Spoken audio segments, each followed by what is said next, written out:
Hello guys, welcome back to your YouTube channel SKM study a way of success. मैं हूं आपका educator Shiv Mishra. देखिएगा, हम लोग यहाँ पे क्लास 12 का पूरा कंप्लीट सिलेबस करने वाले हैं, ठीक है ना। वो चाहे क्लास 12 का इंग्लिश हो, हिंदी हो, फिजिक्स हो, केमिस्ट्री हो, बायोलॉजी। उसको शुरू करने से पहले मैं आपको पूरा सिलेबस के बारे में बता दूंगा और फिर हम कल से क्लासेस शुरू कर देंगे। एक तरफ से जो क्लासेस हुई या नहीं हुई है, लेना देना नहीं है पीछे क्या क्लासेस हुई है। हाँ, अब जो होने वाली इसको हम लोग मायने रखेंगे और पूरा आपका प्लेलिस्ट बना देंगे। आपको प्लेलिस्ट में संपूर्ण जानकारी मिल जाएगी।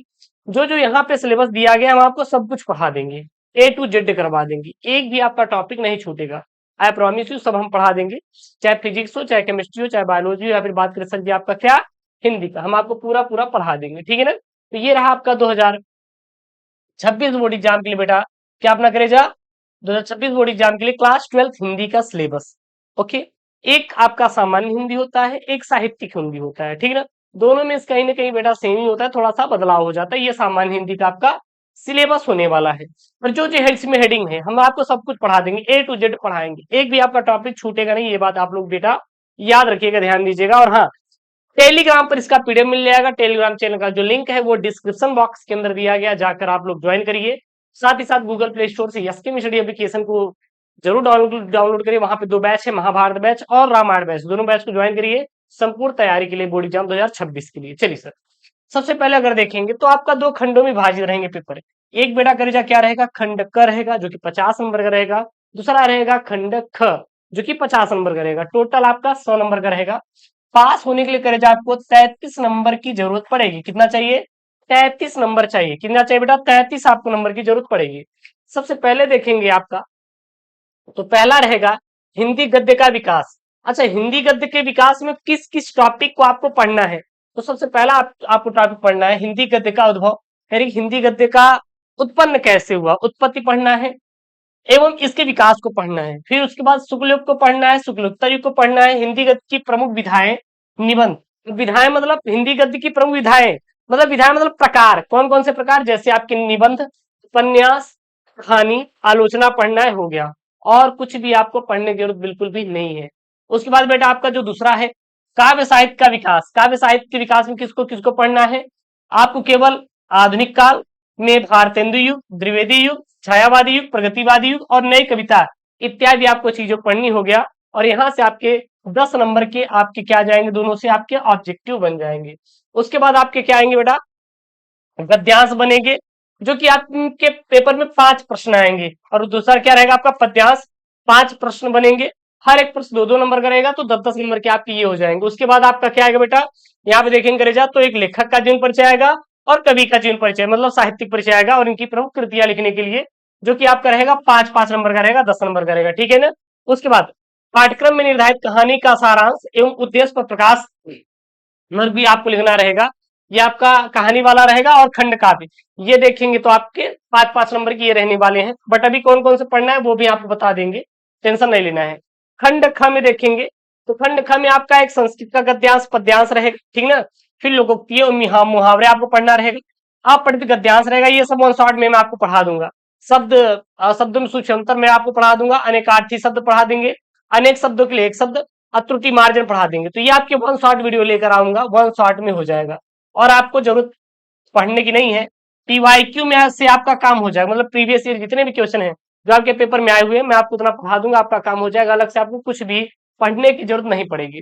उसके बाद काव्य सौंदर्य के तत्व, जैसे रस आपका आएगा। रस में कौन कौन सा पढ़ना है, रस में श्रृंगार रस, करुण रस, हास्य रस, वीर रस, शांत रस, बस इतना ही आपको पढ़ना है। इतना आप रस पढ़ लीजिएगा, काम हो जाएगा। इससे ज्यादा आपको पढ़ने की जरूरत नहीं है, यही पेपर में आएगा।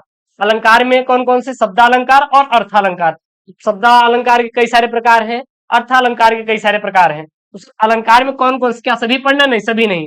अनुप्रास अलंकार, यमक अलंकार, श्लेष अलंकार, उपमालंकार, रूपक अलंकार, उत्प्रेक्षालंकार, भ्रातिमांग अलंकार और संदेह अलंकार, बस इतना ही आपको अलंकार पढ़ने की जरूरत है। इससे ज्यादा अलंकार होते हैं आपको उसको बिल्कुल भी नहीं पढ़ना है, क्योंकि वो पेपर में नहीं आएगा, ये बात याद रखना। फिर छंद में कौन कौन से पढ़ना है, चौपाई, दोहा, सोठा, कुंडलनिया, ये 4 आपको पढ़ना है, 2-2 नंबर के आएंगे। उसके बाद आपका पत्र लेखन बेटा आएगा। पत्र लेखन में आपको कौन कौन सा पढ़ना है, ध्यान देना।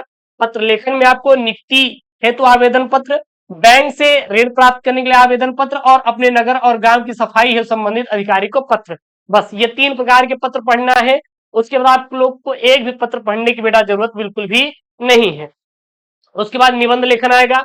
ठीक है सर, निबंध में सर किसको किसको पढ़ेंगे, जैसे विज्ञान, वाणिज्य, शिक्षा, कृषि, सामाजिक एवं राजनैतिक चेतना आधारित जितने भी निबंध है बस उसको पढ़िएगा, हो गया, उससे ज्यादा आपको नहीं पढ़ना है। ठीक है।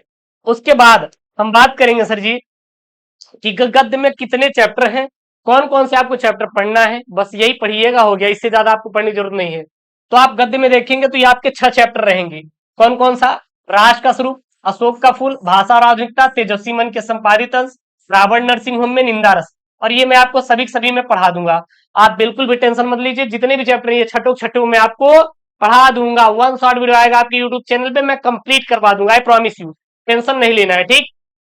अब इसमें किसके किसके लेखक के साहित्यिक परिचय पढ़ना है बेटा? आपको वासुदेव शंकरवाल, डॉक्टर जय प्रसाद द्विवेदी, प्रोफेसर सुंदर रेड्डी, डॉक्टर एपीजे अब्दुल कलाम, कन्हैयालाल मिश्र प्रभाकर, हरिशंकर परसाई, मात्र इतने लेखक के आपको साहित्यिक परिचय पढ़ना है। और इतना आपको क्या गद्यांश तैयार करना है। पद्यांश में किसको किसको पढ़ना है? 7 चैप्टर पढ़ना है। कौन कौन सा?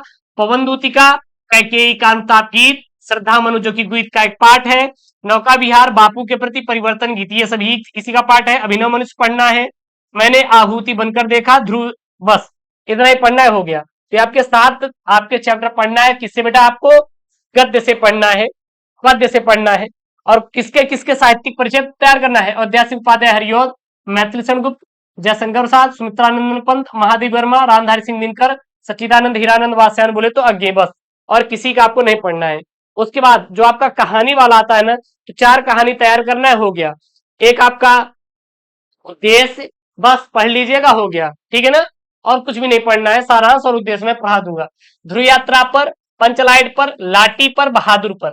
और इनके लेखक जैनेन्द्र कुमार है, पंचलाइट के लेखक परिश्वनाथ रेणु है, और लाटिक शिवानी है, और बहादुर किसके? अमरकांत की है। सबसे ज्यादा इंपॉर्टेंट ध्रुव यात्रा है, पंचलाइट है और बहादुर है। ये ज्यादातर आपके बोर्ड में एग्जाम में पूछा जाता है, बस, और ज्यादा नहीं पढ़ना है। उसके बाद खंड काव्य आपके जिले के अनुसार आता है, तो जिले के अनुसार कौन कौन सा खंड काव्य पढ़ना, जैसे कि आपके 6 खंड काव्य होते हैं। छठों खंड काव्य अलग अलग जिले के अनुसार पेपर में आते हैं। चलिए हम आपको ये चर्चा कर दे रहे हैं कि कौन कौन सा खंड काव्य पढ़ना है। जैसे मुक्तिय के खंड काव्य, तो मुक्तिय के खंड काव्य किस किस बच्चे पढ़ेंगे, कौन कौन से? तो कानपुर, जौनपुर, मुरादाबाद, फैजाबाद, एटा, ललितपुर जिले वाले बच्चे मुक्तिय के पर पढ़ेंगे। सत्य की जीत खंड काव्य को कौन कौन पढ़ेगा? लखनऊ, इटावा, बलिया, बिजनौर, झांसी, बदायूं, प्रतापगढ़, रामपुर, पीलीभीत वाले बच्चे पढ़ेंगे। रश्मि रथी कौन कौन से बच्चे पढ़ेंगे? वाराणसी, बुलंदशहर, मथुरा, मुजफ्फरपुर, फतेहपुर, उन्नाव, देवरिया वाले जिले जितने बच्चे हैं इसको पढ़ेंगे। आलोक वृत्त खंड काव्य कौन कौन पढ़ेगा? प्रयागराज, अलीगढ़, सहारनपुर, फरुखाबाद, मैनपुरी, मिर्जापुर, सीतापुर वाले बच्चे पढ़ेंगे। वहीं पर त्यागपति खंड काव्य को कौन कौन पढ़ेगा? तो आगरा, गोरखपुर, गाजीपुर, बरेली, सुल्तानपुर, जालौन वाले बच्चे पढ़ेंगे। और वही बात करें श्रवण कुमार, तो श्रवण कुमार खंड काव्य को कौन कौन पढ़ेगा? मेरठ, आजमगढ़, बस्ती, रायबरेली, हरदोई, बांदा, बहराइच, हमीरपुर वाले बच्चे पढ़ेंगे। ठीक। उसके बाद खंड ख आएगा जो कि संस्कृत वाला है, तो संस्कृत वाले टॉपिक में कौन कौन चैप्टर पढ़ना, बस यही पढ़िएगा, हो गया। गद्यांश पद्यांश दोनों हो जाएगा इसी में। हाँ, ये जैसे कि भोजस्यो दार्यम, आत्मज्ञ एवं सर्वज्ञ। देख मुझे संस्कृत नहीं आती, गलत पढ़ देंगे तो माफी चाहते हैं, बट मुझे नहीं आती संस्कृत भाषा महत्तम, जातक कथा, सुभाष रत्नानी, महामना मालवीय, पंचशील सिद्धांता, ये बस आपको 7 चैप्टर पढ़ना हो गया। तो ये रहा आपका क्लास 12 यूपी बोर्ड 2026 के लिए बेटा सिलेबस। आपको हिंदी का मात्र इतना ही आपको सिलेबस पढ़ना है, हो गया, इससे बाहर आपको ना पढ़ना है ना बेटा आपके पेपर में पूछा जाएगा। चलो इतना पढ़ लीजिएगा, आपका काम खत्म। चलो इतना ही आपको बेटा अपना जो सिलेबस है पढ़ने की जरूरत है, ठीक ना। और अब हम इसको एक एक करके पूरा हम कंप्लीट करा देंगे सिलेबस, आपको टेंशन नहीं लेना है। पीडीएफ के लिए Telegram channel SKM study join करिए, link in the description box, और गूगल प्ले स्टोर से एसकेएम स्टडी एप्लीकेशन को जरूर से जरूर डाउनलोड करिए। ओके दोस्तों, थैंक यू, जय Hind, take care, bye bye, love you all यार, लव यू ऑल।